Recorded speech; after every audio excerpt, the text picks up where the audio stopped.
In a land high above the clouds, there was a kingdom known as the Star Kingdom.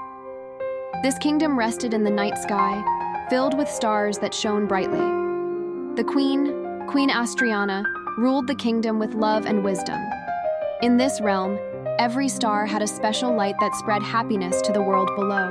One night, as the full moon shone and stars gathered in the sky, Queen Astriana noticed something strange. One of the brightest stars, the Aurora Star, was missing. This star was the most special, for it brought hope to children who dreamed at night.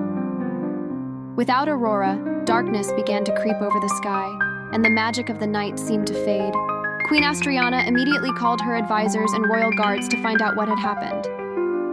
Her advisors, made up of magical beings like wise owls and star fairies, believed that a dark force had stolen the Aurora Star. They suspected this force came from the Valley of Darkness, a place long abandoned and forgotten by all star beings. Princess Lyra, the daughter of Queen Astriana, was young but brave. She felt compelled to help. She volunteered to lead the search for the Aurora Star. Though Queen Astriana was worried, she knew that Lyra had an extraordinary strength of heart. With a heavy heart, the queen allowed her daughter to embark on this dangerous journey. Princess Lyra prepared herself with the help of the star fairies. They gave her a magical staff that could summon starlight, and a star cloak that would protect her from the dangers of the Valley of Darkness. Accompanied by her loyal friend, a night cat named Solus, Lyra set out on her journey to the valley. Their journey began in the glittering forest, where the starlight reflected off the leaves of the trees. There, they met a wise owl named Orus, who offered to be their guide. Orus was a creature who knew every corner of the Star Kingdom and had sharp eyesight in the dark. With Orus's help, Lyra and Solus pressed on, but the journey was not easy. In the middle of the forest, they were confronted by a pack of night wolves, controlled by the darkness. These wolves tried to block their path, but Lyra used her magic staff to summon a beam of starlight, causing the wolves to retreat.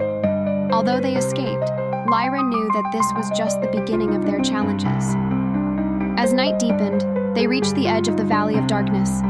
This valley was filled with shadows and the sound of a howling wind. There was no light here, only darkness that seemed to have a life of its own. Orus told Lyra that within the valley lived an evil sorceress named Noctara, who was believed to have stolen the Aurora Star. Noctara had once been a star herself, but had fallen into darkness out of jealousy for the other star's light. Lyra and her friends entered the valley cautiously. Every step they took was accompanied by rustling sounds and the eerie whispers of the wind. They knew that Noctara could appear at any moment. When they reached the heart of the valley, they saw a dark castle towering above them, made of black stone that absorbed all surrounding light. At the top of the highest tower, a faint glimmer of light could be seen. It had to be the Aurora Star. With her heart pounding, Lyra decided to sneak into the castle. They navigated through corridors filled with traps of darkness. Several times, they nearly got caught by living shadows, but with Orus's help and Lyra's magic staff, they managed to escape.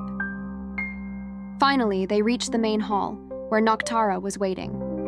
Noctara was a tall figure draped in a shimmering black robe, her eyes glowing with a frightening light. She held the Aurora Star in her hands as if it were the most precious treasure.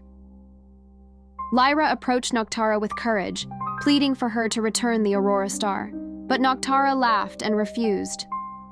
"Noctara," Lyra said firmly, "the Aurora Star is hope for the world.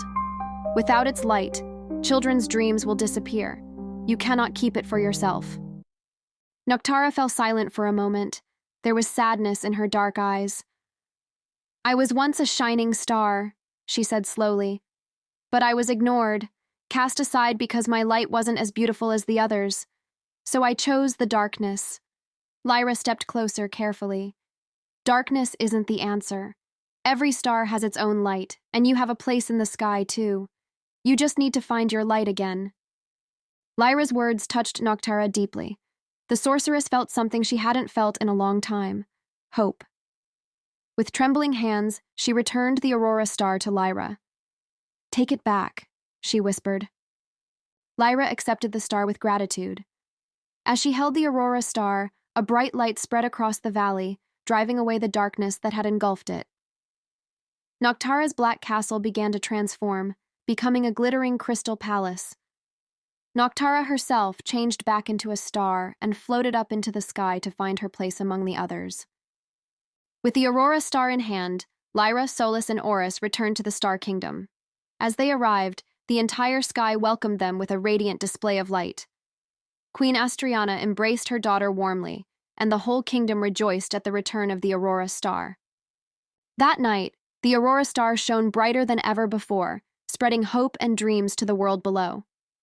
Lyra had learned that light doesn't just come from outside, but from a heart full of courage and kindness. And from that day forward, she knew that every star, including herself, had a special place in the night sky. The Star Kingdom was at peace once more, and Lyra became a hero remembered for generations. But more than that, she carried an important lesson for everyone. Even in the deepest darkness, there is always light to be found, if we are brave enough to seek it.